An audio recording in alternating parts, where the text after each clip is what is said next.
So with us now, appropriately enough, from Tulsa, Oklahoma, is Congressman Kevin Hern. He is the chairman of the House Republican Policy Committee, and that's the group where all this is getting hashed out. Congressman, thank you and welcome. You were at the White House on Thursday for a marathon session with the president. We haven't seen a plan yet, but the Senate is sure coming for you. When are we going to hear from the South side of the Capitol on all this?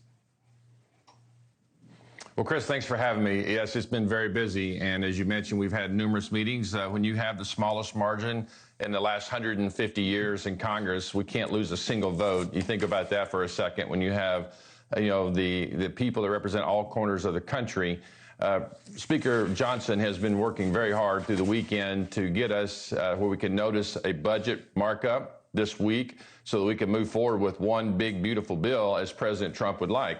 We know how difficult it's going to be. We understand what the Senate is trying to do in doing two bills so that they can move quickly. I believe we're going to get the budget resolution done so we can start working on the policy.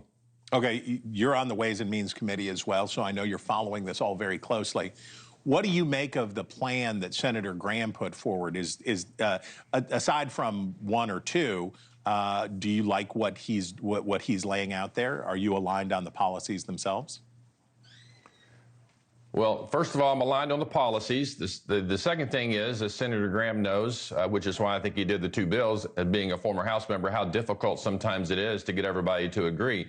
He was in the House when there were 30 or 40 vote margins, and you could move forward quickly like this. When you have one or two, or in our case now, none, that you can lose on the House side, you have to move quickly. President Trump wants the tax policies to be permanent. The American people want the tax policies to be permanent, and that's what we're going to do. And first you have to get what's known as the budget reconciliation language put forth, which will come out of the Budget Committee this week. And then we'll move forward with the particular policies that will drive those costs that need to pay for most of this, if not all of this tax cut that will make this permanent for the American people. Because if we don't, Chris, what this will be the largest tax increase in American history under the Republican watch, and that cannot happen. Okay, let's put the arguments in Washington in some different context.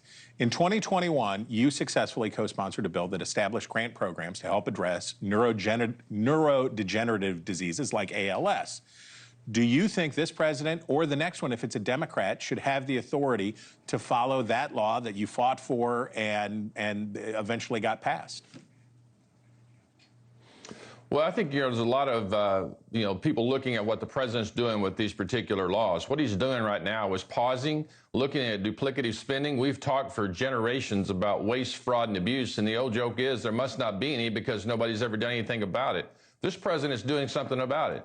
He's pausing spending. He's looking at things that may be duplicative or are being used for alternative issues or ideas or manipulation, as we're seeing with USAID. And what you're seeing with Secretary Rubio is bringing those particular policies that are for the good back into the agency, back into the State Department. You're seeing other things out there like where you have food programs across 4 or 5 different agencies because over the years, politicians couldn't agree to curtail spending in a particular area. For instance, a food area where it might be in the Department of Agriculture that now is under Homeland Security, under the Department of Defense, state, and the list goes on, funding the same issues around the world. The American people are tired of wasting money. We're seeing $37 trillion in debt and $2 trillion a year in deficits. We cannot continue to do this and survive as a nation.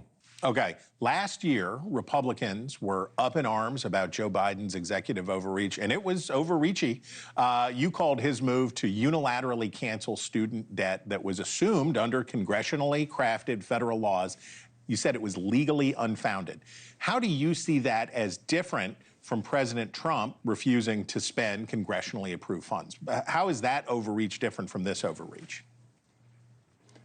Well, first of all, let's talk about the difference between the Democrat Party and the Republican Party. The Democrat Party want to continue to expand the oppression of the federal government on the American people. President Trump wants to get our fiscal house in order. He ran on that. He was elected on that, overwhelmingly, by the way, on a mandate. You have the Democrats saying they want to fight him in the street. He's already done that. He's fought the Democrats in the street and won over the last 4 years, them trying to put him in jail and everything else because they wanted to fight him in the courts. And he won there, too. And he won in Congress by having this mandate that we have the House, the Senate, and the White House. And we've got to work forward to make sure that we're doing the right thing by the American people. Thanks for watching. Go to joinnn.com to find NewsNation on your television provider. And don't forget to click the red subscribe button below to get more of NewsNation's fact-driven, unbiased coverage.